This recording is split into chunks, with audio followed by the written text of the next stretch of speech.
जय हिंद दोस्तों, मैथ्स के प्रैक्टिस सेशन में आप सभी का स्वागत है। आज के इस क्लास में हम लोग मैथ्स के अलग अलग टॉपिक से महत्वपूर्ण प्रश्नों को करने वाले हैं जो कि आपके आगे आने वाले रेलवे के एग्जाम्स में पूछे जा सकते हैं। और ये सवाल बहुत ही महत्वपूर्ण है, इसलिए वीडियो को शुरू से अंत तक आपको देखना है, सॉल्व करने का तरीका सीखे और इन सवालों को चुटकियों में चंद सेकंडों में उड़ा पाएंगे। चलिए पहला सवाल देखते हैं। सवाल में बोला जा रहा है, यदि किसी धन पूर्णांक n को 7 से विभाजित किया जाता है तो शेषफल 3 प्राप्त होता है। निम्न में से किस संख्या को 7 से विभाजित करने पर शेषफल 0 प्राप्त होगा। यहाँ पर एक संख्या n है ना, इस संख्या को 7 से विभाजित करने पर रिमाइंडर कितना प्राप्त हुआ। रिमाइंडर यहाँ पर प्राप्त होता है 3 के बराबर। कह रहा है शेषफल 3 के बराबर प्राप्त होता है। अब यहाँ पर ऐसी कौन सी संख्या ले लें कि रिमाइंडर आपका 0 हो जाए, है ना। तो ध्यान रखिए दोस्तों, यहाँ पर अगर हम 3 को ही 7 से डिवाइड करेंगे तो ही हमारा रिमाइंडर 3 के बराबर होगा, है ना। तो हमारी संख्या n अगर यहाँ पर 3 होगी तो 3 को ही 7 से जब हम डिवाइड करेंगे तो भाग तो जाएगा नहीं, तो रिमाइंडर कितना आ जाएगा। यहाँ पर रिमाइंडर आपका यहाँ पर आ जाएगा 3 के बराबर, है ना। इतनी बात तो समझ गए ना। अब ये बताइए कि n हमारा 3 है, हमारा रिमाइंडर 0 बचना चाहिए। रिमाइंडर 0 बचने का मतलब ये होता है कि वो संख्या दी गई संख्या से कट जाए पूरी तरीके से। तो ये बताइए यहाँ पे क्या हो जाए कि ये 7 से कट जाए। तो ऊपर अगर 7 होगा तो ही ना 7 से कटेगा और रिमाइंडर 0 हो जाएगा। मतलब ऊपर हमारा 7 होना चाहिए। तो ऊपर 7 होने के लिए यहाँ पर क्या जुड़ेगा, यहाँ पर आपका 4 जुड़ जाएगा दोस्तों। यहाँ पर क्या जुड़ जाएगा, 3 प्लस यहाँ पर 4 जुड़ जाएगा, तब जाके ये 7 से कटेगा और 7 से जब कटेगा तो रिमाइंडर आपका 0 मिलेगा। समझ में आया। तो रिमाइंडर आपको 0 प्राप्त करना था, मतलब इस संख्या n में 4 जोड़ा जाना चाहिए। तो n में 4 जोड़ देंगे, ऑप्शन नंबर बी हो जाएगा। n + 4 आपका 7 से डिवाइड होगा और रिमाइंडर 0 बचेगा। तो ये सवाल अच्छे से समझ गए होंगे। बढ़ते हैं अगले प्रश्न पे। चलिए इस प्रश्न को देखते हैं। यहाँ पे दिया गया है सिंप्लीफिकेशन का प्रश्न है। मेन दिक्कत यहाँ पर जानते हैं क्या है, यहाँ पर इसका वर्गमूल निकालना है। पहले तो हम लोग देखेंगे यहाँ पर ये है 29, फिर मल्टीप्लाई में 2 है और फिर यहाँ पर 742 है आपका, और डिवाइड में अब इसका वर्गमूल लिख लेते हैं।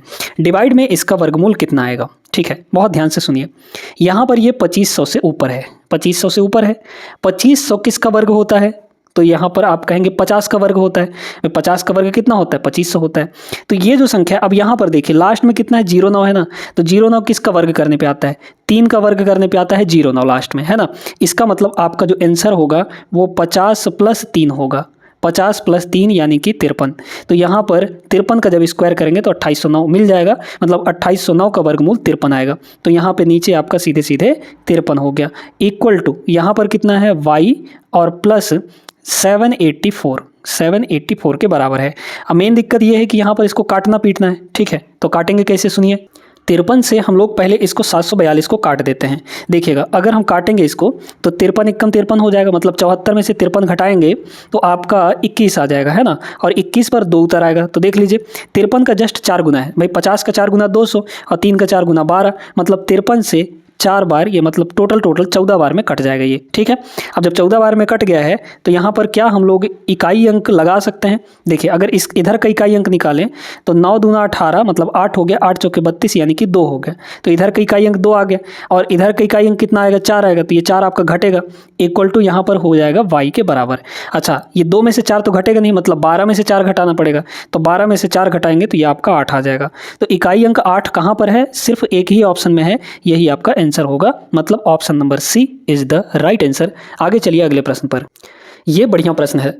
यहाँ पर अंकगणितीय समांतर श्रेणी यानी कि अरिथमेटिक प्रोग्रेशन एपी का औसत ज्ञात कीजिए, जिसका पहला पद यहाँ पे 45 है ना। यहाँ पे पहला पद इनिशियल टर्म यहाँ पर 45 है और अंतिम वाला टर्म यहाँ पे 57 के बराबर है। तो जब भी दोस्तों एपी दिया हो यानी अरिथमेटिक प्रोग्रेशन दिया हो और उसका एवरेज निकालना हो और आपको पता हो शुरू वाला और लास्ट वाला, तो जब इसका एवरेज निकालते हैं तो एवरेज सीधे सीधे निकालने के लिए क्या लगाते हैं हम लोग, दोनों को शुरू और लास्ट वाले को जोड़ के 2 से डिवाइड कर देते हैं तो हमारा एवरेज आ जाता है। मतलब यहाँ पे 45 और 57 को जोड़ेंगे तो 7 5 12 का 2 हासिल 1, 5 5 5 4 9 और यहाँ पर 1 10 हो जाएगा। तो 102 और डिवाइड बाई 2 कर देंगे। फॉर्मूला क्या होता है, a + l डिवाइड बाई 2 हो जाता है। a मतलब पहला पद और l मतलब लास्ट वाला पद, है ना। तो 102 का आधा कितना हो जाएगा, 51 हो जाएगा। 51 इस सवाल का आंसर होगा, ऑप्शन नंबर डी करेक्ट है। आगे चलिए अगले प्रश्न पर। अब ये सवाल दोस्तों आय, खर्च और बचत वाला सवाल है। इसको करने का हम बहुत शॉर्ट सा एक मेथड बताने वाले हैं। सुधा का खर्च उसकी बचत से 200% अधिक है। ठीक है, सीधा सा अर्थ ये है। भाई 200% का मतलब क्या होता है? 200% की सीधी सीधी वैल्यू कितनी होगी? 200% का फ्रैक्शन वैल्यू 2 हो जाएगा, क्योंकि परसेंट मतलब डिवाइड बाई 100, तो 100 से 2 जीरो कट जाएगा, 2 आ गया। तो 2/1 इसको लिख सकते हैं ना। मतलब यहाँ पर क्या बोला है? बचत से, तो जिससे बोला जाए वो नीचे रहेगा, तो बचत आपका नीचे हो गया।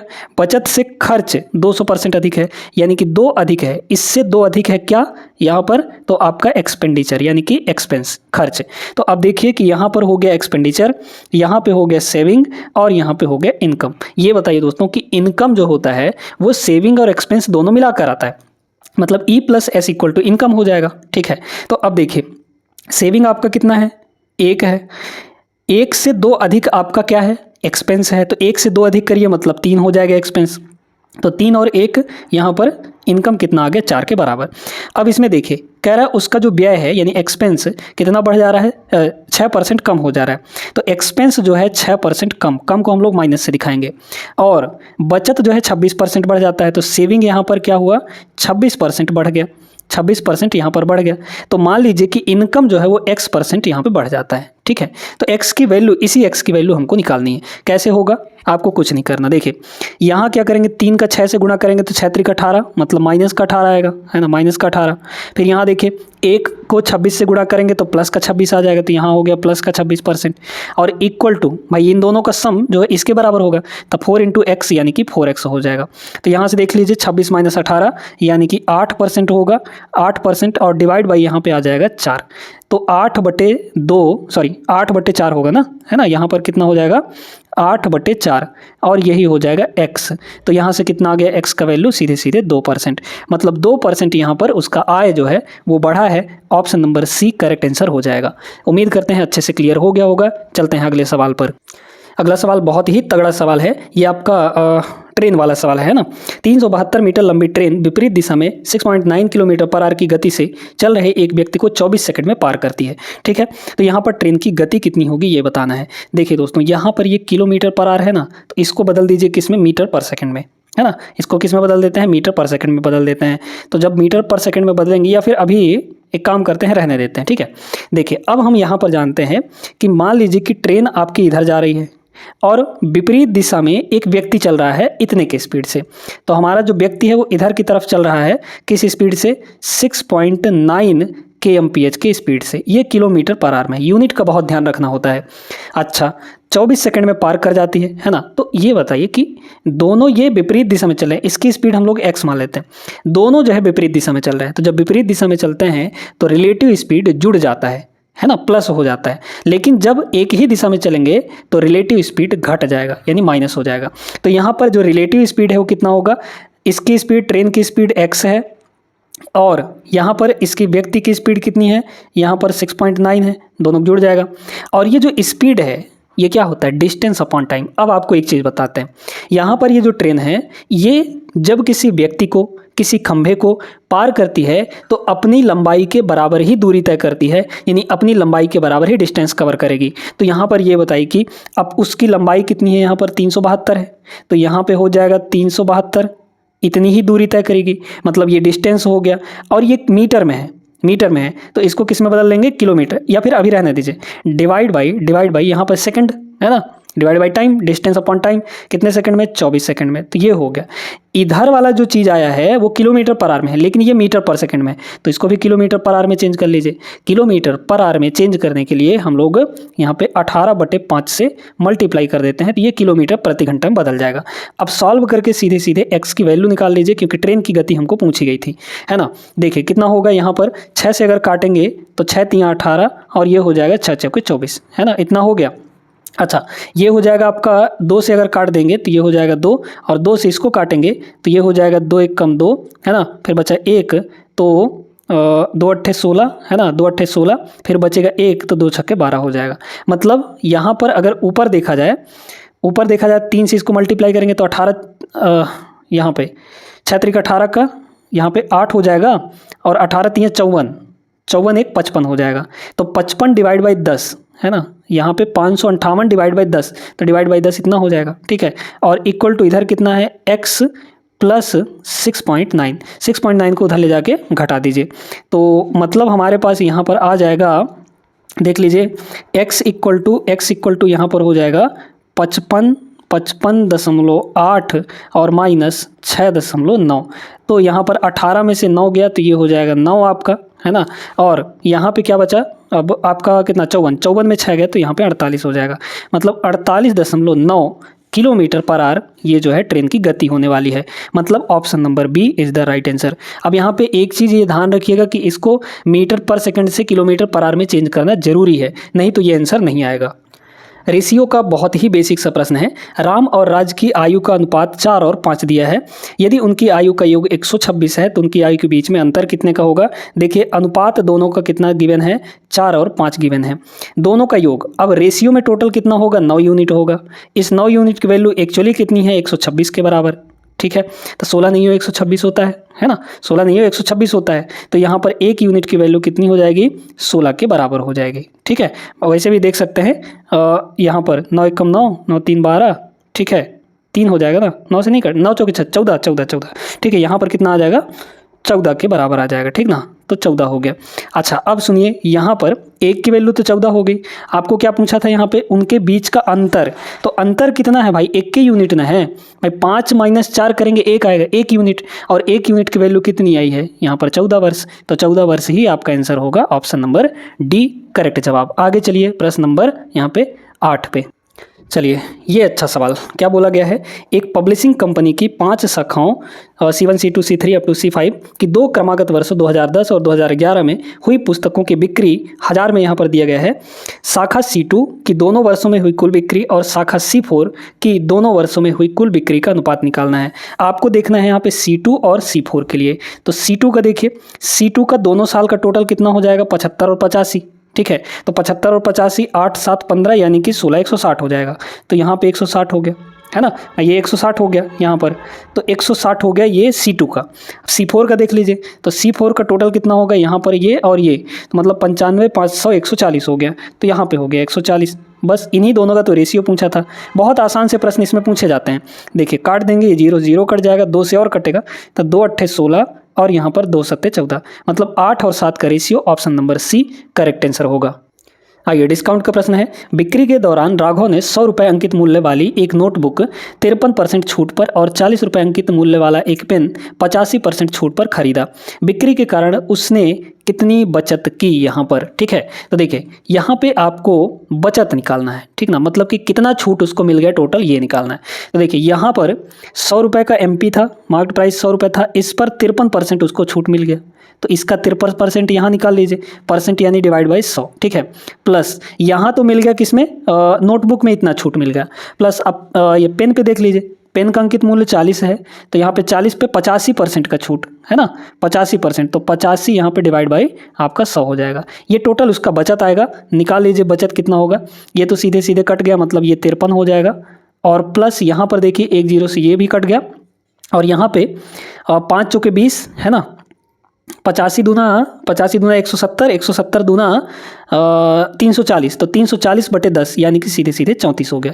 दोनों को जोड़ लेंगे, 4 3 7 5 3 8 यानी कि 87। तो टोटल 87 रुपये उसने बचत किया, इतने का टोटल उसको डिस्काउंट मिल गया। समझ में आई। आगे चलिए इस सवाल को देखिए। मिक्सचर का बहुत ही शानदार प्रश्न। रवि के पास दूध और पानी का मिश्रण यहाँ पे 1418 लीटर है। इस मिश्रण में दूध और पानी का अनुपात 8 और 1 है। रवि को मिश्रण में कितना लीटर पानी मिलाना चाहिए ताकि दूध और पानी का अनुपात यहाँ पर 6 और 5 का हो जाए। यहाँ पे है मिल्क, ध्यान से देखिएगा इसको, है ना, करने का तरीका मिल्क और वाटर है। तो यहाँ पर ये बताइए दोस्तों, पहले दूध और पानी का अनुपात कितना था, मिल्क और वाटर का जो रेशियो था वो 8 और 1 का है। रवि को मिश्रण में कितना लीटर पानी मिलाया जाना चाहिए ताकि दूध और पानी का अनुपात 6 और 5 हो जाए बाद में। अब यहाँ पे कह रहा है कि कितना पानी मिलाया जाना चाहिए, पानी मिलाया जा रहा है, इसका मतलब मिल्क आपका सेम रहेगा क्वांटिटी, है ना, मिल्क का जो रेशियो है वो सेम रहेगा, बस बदल कौन रहा है, वाटर बदल रहा है, क्योंकि हम मिल्क नहीं मिला रहे हैं ना, तो मिल्क क्यों बदलेगा।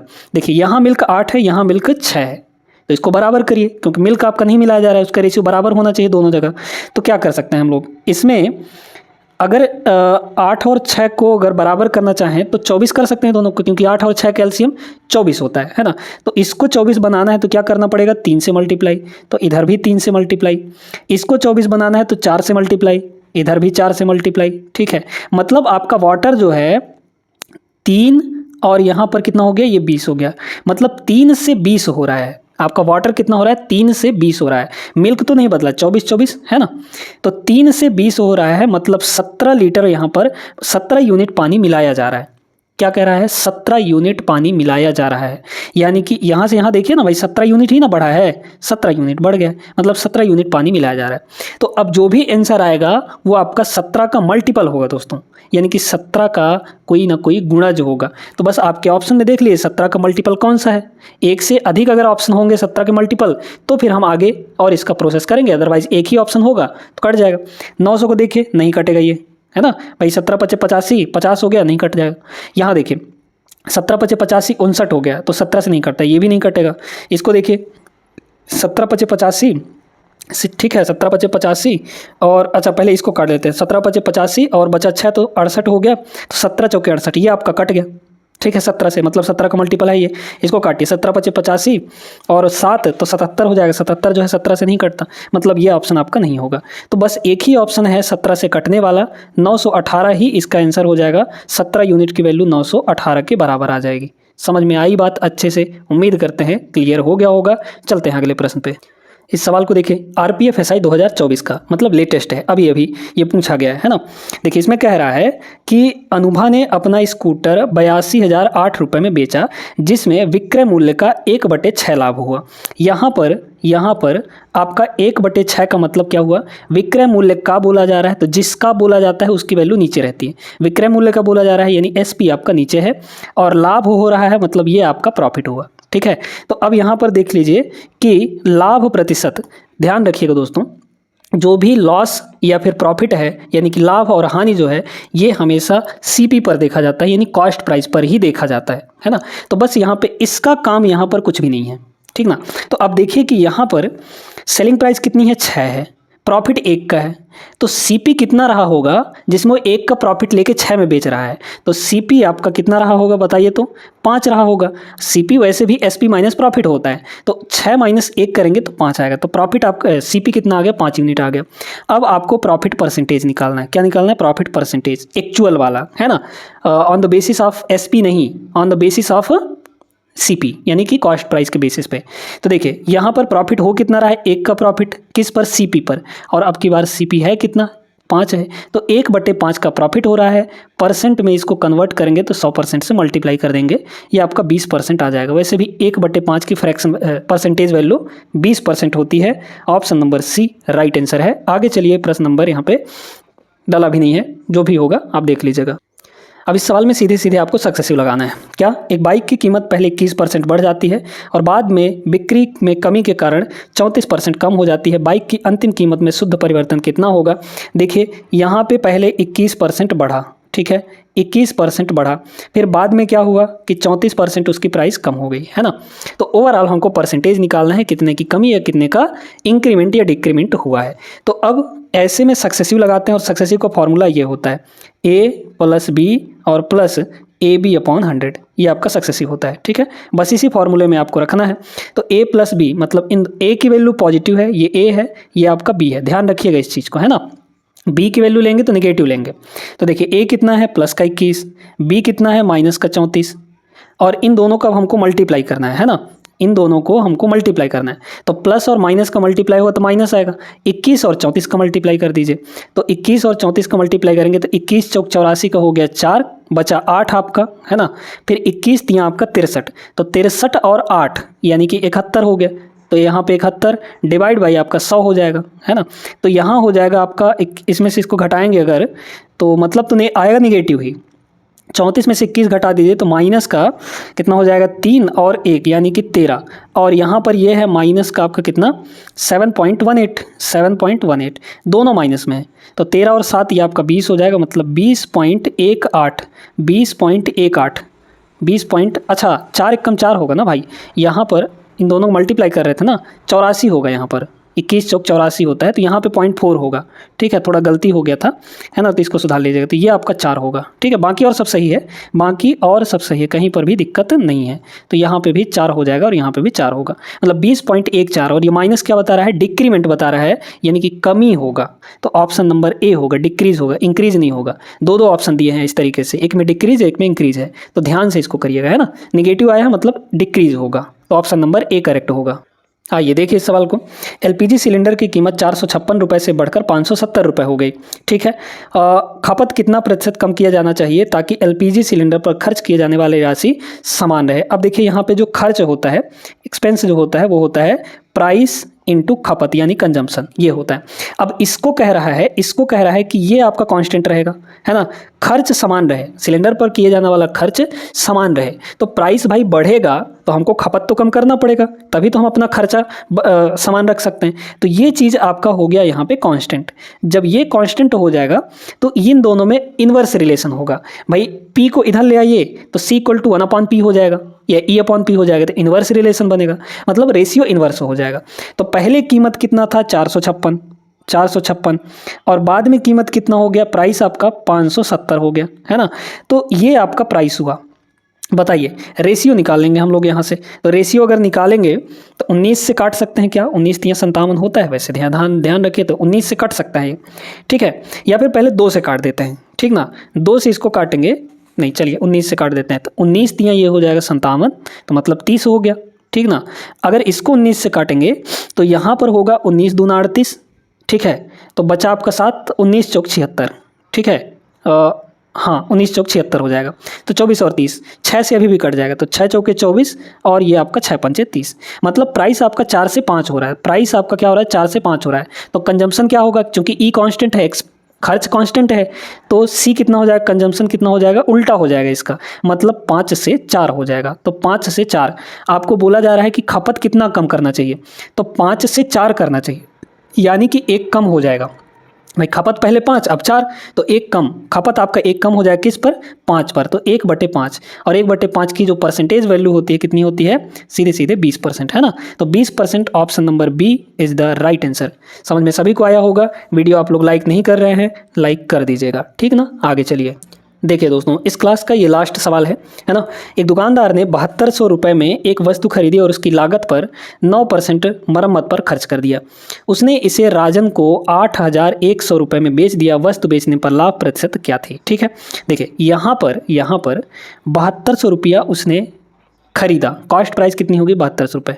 लागत पर कितना खर्च किया, सॉरी उसकी लागत का ही मतलब इतने का ही 9% मरम्मत पे खर्च किया। ये बताइए दोस्तों, ये आपका 100% होगा, सीपीए है 100% ये होगा।